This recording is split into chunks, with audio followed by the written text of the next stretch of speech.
প্রিয় দর্শক শ্রোতা বন্ধুরা, আপনারা কেমন আছেন আমি জানি না। কিন্তু আসলে আমি এমন একটি সেনসিটিভ বিষয় নিয়ে কাজ করি যে আমি চাইলেও ভালো থাকতে পারি না।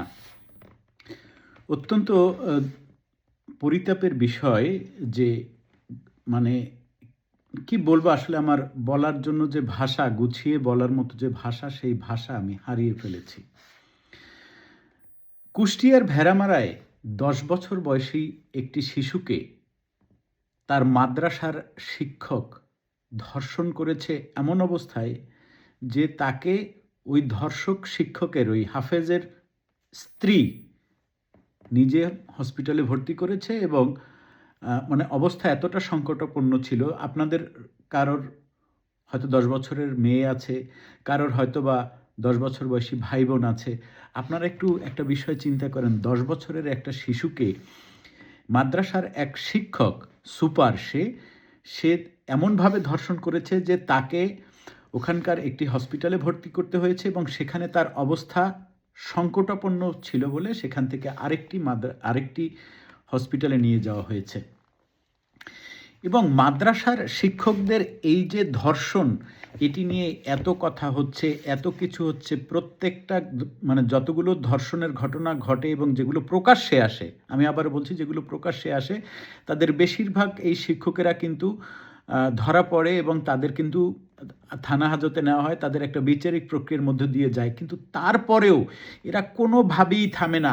আপনারা শুনলে খুব অবাক হবেন, প্রচুর মানুষ আছে যে এখন হুজুর দেখলেই মনে করে যে এ একটা ধর্ষক। এ হয় ছেলে ধর্ষণ করে অথবা মেয়ে ধর্ষণ করে। সংবাদটা এই যে সমকালের, আমি জানি না আপনারা কতখানি দেখতে পাচ্ছেন,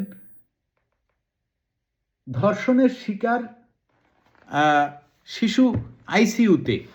আইসিইউ মানে হচ্ছে ইন্টেনসিভ কেয়ার ইউনিট, যেখানে একটি রোগীর অবস্থা অত্যন্ত খারাপ হলে যা জীবন মৃত্যুর সন্ধিক্ষণে যখন থাকে তখন হচ্ছে গিয়ে সেই পেশেন্টকে আইসিইউতে নেওয়া হয়। আমি একটু সংবাদটা পড়ি, আপনারা একটু শোনেন। কুষ্টিয়ার ভেড়ামারায় ১০ বছর বয়সী মাদ্রাসায় পড়ুয়া এক শিশুকে ধর্ষণের অভিযোগে মাদ্রাসা সুপার মাওলানা সাইদুর রহমানকে গ্রেপ্তার করা হয়েছে বলে জানিয়েছে পুলিশ।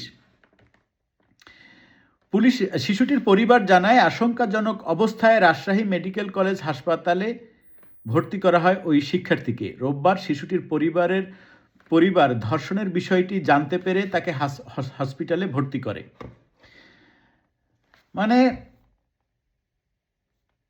শিশুটির অবস্থা এখন এত খারাপ, ওই মেডিকেল কলেজের মানে ওই হসপিটাল থেকে তাকে হচ্ছে গিয়ে আইসিইউতে নিয়ে যাওয়া হয়েছে এবং পুলিশ অভিযুক্ত সাইদুর রহমানকে গ্রেপ্তার করেছে।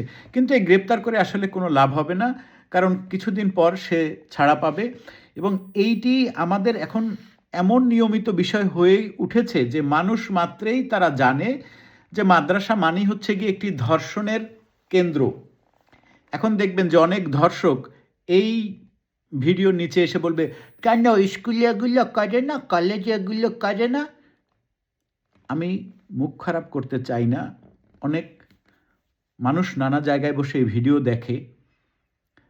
মানে এগুলো কি হচ্ছে? ১০ বছরের একটা শিশু, ১০ বছরের একটা মেয়ে শিশুকে এমনভাবে ধর্ষণ করেছে এবং এই ধর্ষণের সাথে আবার তার সহযোগী ছিল ওই ধর্ষকের স্ত্রী।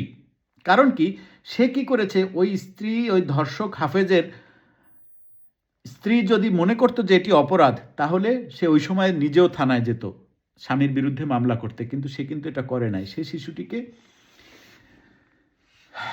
হসপিটালে ভর্তি করেছে এবং হসপিটাল কর্তৃপক্ষ দেখেছে যে এই শিশুটির জীবন মৃত্যু সন্ধিক্ষণে আছে বলে তাকে আইসিইউতে ভর্তি করা হয়েছে।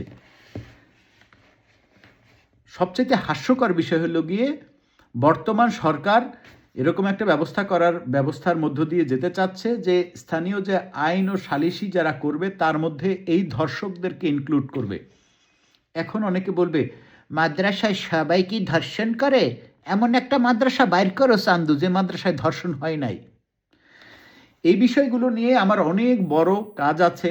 এটি নিয়ে আমি ২টি বই লিখেছি। মাদ্রাসা ফাইলস নামে আমার ভিডিও আসবে এপ্রিল থেকে। তখন বুঝবেন, দেখবেন যে মাদ্রাসা নাকি এটা ধর্ষণালয়। এত ধর্ষণ হয়, মানে এদের সামনে ছেলে মেয়ে আবাল বৃদ্ধ বনিতা কোনো কিছু বাদ যায় না। হুজুরদের সমস্যাটা কি? এটা কি তাদের শিক্ষা পদ্ধতিটাই এরকম, নাকি আসলে আপনাদের মতামত কি? 10 বছরের একটি শিশুকে দেখলে যার মানে এইরকম মানে ধর্ষণের ইচ্ছা জাগে, সে কি মানুষ নাকি কোন ধরনের জানোয়ার সে? মানে কোন লেভেলের জানোয়ার আপনি চিন্তা করেন। মানে হুজুরেরা হাফেজরা এরকম জানোয়ার হয় কেন? আমাকে একটু কথাগুলো একটু আপনারা বুঝায়া বলেন যে এই যে হাফেজ, মাদ্রাসা হাফেজরা এরকম জানোয়ার হয় কেন? তাদের শিক্ষা দেওয়ার মধ্যেই কি একটা জানোয়ারি বিষয় থাকে নাকি? দেখেন, এইখানে শিশুটির বাবা যেটা বলেছে, তার বাবা বলেছে যে আমি মূর্খ মানুষ, মেয়েকে কোরআন শিক্ষার জন্য মাদ্রাসায় দিয়েছি, এবং এই সরলতার জায়গাটা হচ্ছে গিয়ে মাদ্রাসার কমিটি সকলের ব্যবসার জায়গা। যে মানুষ তো বোঝে না, এই যে ধরেন আমি আজকে ভিডিওটি বানিয়েছি, সেটা যাদের শিশুরা মাদ্রাসায় পড়ে দিনের পর দিন ধর্ষণের শিকার হয় তারা কিন্তু জানে না, তাদের কাছে কিন্তু এই ভিডিওটা যাবে না। আমি যে ভিডিওটা বানালাম, এই ভিডিওটা কিন্তু ওই ধর্ষণের শিকার হতে পারে বা হয় এই সমস্ত শিশুদের বাবা মার কাছে যায় না। আমি যে উপন্যাসটি লিখেছি, সেই উপন্যাসটি বাংলাদেশে কত লোক পড়ছে? 1 লাখ, 2 লাখ, 5 লাখ, 10 লাখ, 1 কোটি? বাংলাদেশের মানুষ তো 20 কোটি। এবং যাদের সন্তানেরা মানে যে সমস্ত মানুষেরা তাদের সন্তানকে মাদ্রাসায় দেয়, তারা কিন্তু এই বইটি পড়েন, এবং তারা পড়বে না জেনেও আমি বইটি লিখেছিলাম, যাতে সোসাইটিতে একটা মানে কি বলে সচেতনতা তৈরি হয়। কিন্তু সচেতনতা দূরের কথা, আমার বইটা নিষিদ্ধ করে আমার পুটকির মধ্যে লাথি মেরে বাংলাদেশ থেকে বাইর করে দিয়েছে। ইয়েস, ইটস ট্রু, আমার এটা বলতে কোনো দ্বিধা নাই যে আমারে বইটা লেখার কারণে আমাকে বাংলাদেশ ছাড়তে হয়েছে। আপনারা বিশ্বাস করবেন না, এমন কোনো দিন নাই যে বাংলাদেশের কোথাও না কোথাও কোনো না কোনো মাদ্রাসায় ধর্ষণ হয়। প্রত্যেক দিন প্রত্যেকটা মাদ্রাসায় ধর্ষণ হয়, কিন্তু খবরে আসে খুব সামান্য পরিমাণ। আপনারা এই সংবাদটি দেখেন, একটা 10 বছরের শিশুকে মানে একটা 10 বছরের শিশুকে ধর্ষণের চিন্তা আসে, এই শিক্ষা মাদ্রাসায় দেওয়া হয়? মাদ্রাসা নাকি নৈতিকতা শিক্ষার জায়গা, মাদ্রাসা শিক্ষার জায়গাটা এত নৈতিক যে মাদ্রাসার শিক্ষক কিংবা মসজিদের ইমাম তারা নাকি তারা যাতে আর কি ইয়ে করতে পারে, চারিত্রিক সার্টিফিকেট দিতে পারে, সেই জন্য আবার আরেক মাদ্রাসার চরমনাই মাদ্রাসার এক শিক্ষক, যে চরমনাই মাদ্রাসার যে আর কি ফজলুল করিম না ফাইজুল করিম, এদের তো করিমের অভাব নাই, সে বলছে যে মাদ্রাসার শিক্ষক এবং মসজিদের ইমাম তারা নাকি মানুষের ক্যারেক্টার সার্টিফিকেট দেবে। এই হাফেজরা দেবে মানুষের ক্যারেক্টার সার্টিফিকেট? এই শিশু ধর্ষণের ঘটনা যখন থেকে বাংলাদেশে মাদ্রাসা চলছে তখন থেকেই এই শিশু ধর্ষণের ঘটনা ঘটছে, কিন্তু এখন সম্মুখে আসছে কারণ এখন পত্রিকা অ্যাভেলেবল, অনলাইন পত্রিকা, চাইলেই মানুষের হাতে হাতে মোবাইল, চাইলেই মানুষ দেখতে পারে। মাদ্রাসার হাফেজরা তারা কোরআনের শিক্ষা নেয়, তারা হাদিস, তারা নাকি অনেক অনেক নৈতিক শিক্ষা ভরা টরা বই তারা পড়ে, তারা আসলে শেখে ধর্ষণ। মাদ্রাসা হচ্ছে গিয়ে একটি ধর্ষকদের নিরাপদ অভয়ারণ্য। এবং আপনি যদি আপনার শিশুকে বাঁচাতেন, এবং যাদের শিশু মাদ্রাসায় দেন নাই, তারা যদি মনে করেন যে এই শিশু নির্যাতন, শিশু ধর্ষণ, শিশু হত্যা যদি আপনাকে একটুও কোনোভাবে মানবিকভাবে নাড়া দিয়ে থাকে, তাহলে মাদ্রাসা শিক্ষা বন্ধ করার জন্য এখনই আওয়াজ তুলুন, এবং আপনার জাকাতের টাকা এই ধর্ষক হাফেজদের দিয়ে আপনিও কিন্তু এই পাপের ভাগীদার হচ্ছেন। আপনি কোনো মাদ্রাসা আলেমের কাছে শোনার দরকার নাই, আপনি একটু নিজের বিবেকের কাছে প্রশ্ন করেন যে আপনার টাকা খেয়ে, আপনার তেল আলু খেয়ে, আপনার ঘি মধু খেয়ে তারপরে তারা গিয়ে শিশু ধর্ষণ করছে, হয় সেটা ছেলে শিশু অথবা মেয়ে শিশু। তাদের কাজ কোরআন শিক্ষা দেওয়া, হাদিস শিক্ষা দেওয়ার থেকে তাদের বড় কাজ হচ্ছে শিশু ধর্ষণ করা, পোলাপন দানো। এতবার বলি আপনাদের এটা ঢোকে না। এই মাদ্রাসা বন্ধ করেন, নাইলে কিন্তু ভবিষ্যতে এমন একটা জাতিগোষ্ঠী বেরোবে যারা সবাই ধর্ষক, সবাই ধর্ষিত। এবং বাংলাদেশের যে বর্তমান সরকারের কাছে আমার বিনীত অনুরোধ, এই মাদ্রাসা আজই বন্ধ করেন।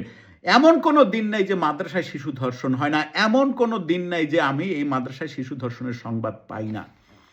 আর কত একটা 10 বছরের মেয়ে শিশুকে এমনভাবে ধর্ষণ করছে, এত দীর্ঘ সময় ধরে তার শারীরিক এত ধর্ষণ করেছে, তার শারীরিক অবস্থা এত অবনতি হয়েছে যে শিশুটিকে ইন্টেন্সিভ কেয়ার ইউনিটে ভর্তি করাতে হয়েছে। তাই দেশকে বাঁচাতে চাইলে, মানুষকে বাঁচাতে চাইলে মাদ্রাসা আজই বন্ধ করুন, এক্ষুনি।